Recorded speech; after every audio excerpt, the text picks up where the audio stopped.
AllMySons Act I Summary. Now, All My Sons, the play, consists of three acts only. There are only three acts. The device of subdividing each act into scenes is not used. Like the other plays, when you have one act and the act is again divided into scenes, this particular drama does not have those kind of scenes. It is act wise. This straightforward structure extends to the plot and setting. The action begins and ends in less than 24 hours from a Sunday to a Monday morning and takes place in the sole setting of the Keller family home and backyard. Now, the time span of this particular drama is only 24 hours. That is from Sunday to a Monday morning. That is the time span. And the place, the setting is the backyard of the Keller family. That means the scene on the stage does not change. We are in the post World War II America. Now, the time period is post World War II, after the World War, immediately after the Second World War. The Keller home is large and newly painted, symbolizing middle class success and respectability. Now, the house of Keller is very huge, big, and it also spells the splendor of the middle class, new earned money. The backyard, on the other hand, is littered with lawn furniture, household items, and even debris from an apple tree. Now, the backyard is not that neat and clean. It is a little casual. The discontinuity between the respectable house and the disheveled yard hints at several of the play's prevalent thematic contrasts between success and failure, order and disorder, harmony and conflict. Now, it so happens that in a drama, we have a lot of contrast. These contrasts are expressed in different manners. Now, here, the first contrast is the neat and a tidy home and a very untidy backyard.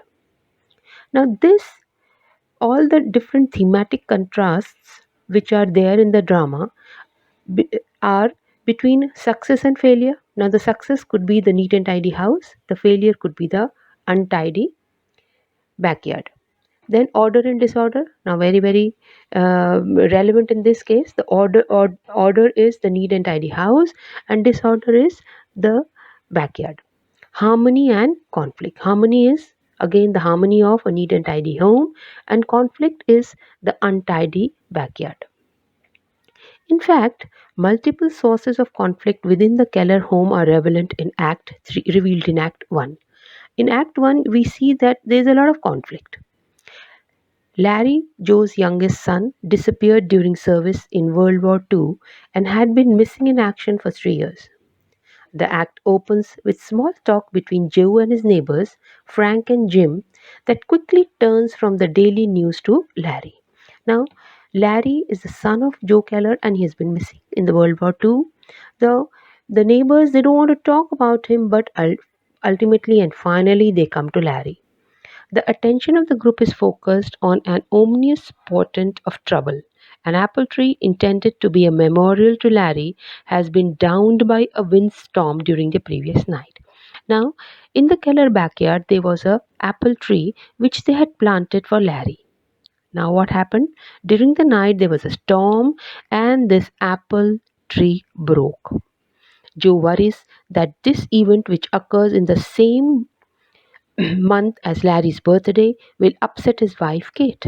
Now, the weird thing is that it this is the month of Larry's birthday, and in the same month the tree breaks down.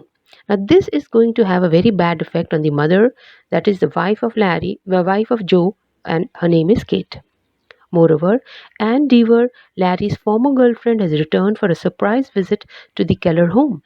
Her visit will serve only as another painful reminder of Larry's absence for Kate.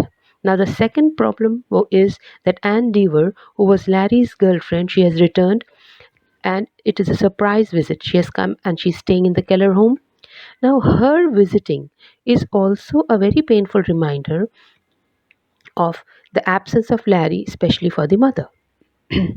The action shifts as sparring between the two neighbors and their respective wives interrupts the conversation and takes them away from the yard. Now, the heaviness of this particular moment is sort of revived with the conversation of the neighbors, and gradually one is diverted from the Larry episode to the neighbors episode. A short interlude between Chris and Keller's oldest son, Bert, a neighborhood boy, and Joe introduces new problems and complications into the storyline. Joe teases Bert about his role in the game of policing that the older man has started with the local children. A sinister undertone emerges in the most humorous dialogue when Joe insists that he will jail any offenders arrested by Bert in his basement. He refers to his hunting gun as a proof of his serious intent. The gun, in addition to the fallen tree, is the second portent of trouble in this act. Now, when the neighbors move away, there is a conversation between the father and son, Chris and Keller. Now, you have Bert, a neighborhood boy who is a friend of Joe, and he comes to Joe with all the problems. Joe has given him the right to arrest anybody who misbehaves. So, Bert takes everything very seriously, and Joe insists that is in his basement there is a jail, and if anybody does not behave, he's going to put him into the jail. And he also shows his hunting gun as a proof that he is very serious about punishment.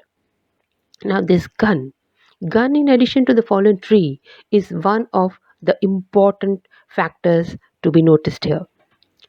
While Joe sends Bert off to detect trouble, he need look no further than his own conversation with his son Chris. Chris, who has survived the war to become a partner in the eventual inheritor of his father's business, admits that he has summoned Anne to the family home in order to propose to her. Now, when Bert goes away, Chris and Joe, they talk to each other. Chris, who has now become the obvious inheritor of the business, and he has invited Anne because he wants to marry her, he wants to propose to her. Chris and Joe both understand that this plan will be devastating to Kate, for she clings to the slim chance that Larry will return and that he and Anne will marry. Now we again know that this thing is not going to work for Kate, because Kate is desperately waiting for Larry, and she knows that Anne is going to marry Larry. Now, when Chris announces that he wants to propose to Anne, this will be something very, very devastating for the mother. In Joe's words, the union of Chris and Anne would be like pronouncing Larry dead. Now, as soon as Chris announces that I'm going to marry Anne, this will be that now Larry is not going to come back anymore. Come back anymore means he is dead. Although father and son agree that this pronouncement is inevitable, neither man can risk it at this time. Both the father and son, they understand that once this is pronounced that Chris and Annie are going to marry, this thing is going to be very, very difficult for the mother to accept. But it is also inevitable. Now, Kate already suspects his intentions. Now, Chris does not really know about it, but the mother, she already understands, or she has a hint that something like this is going to happen. The fact, as well as an unflagging resistance to the plan, is revealed in the next act. Now, how she comes to know about it, or how she just imagines something like this is going to happen, is going to be revealed in the act 2.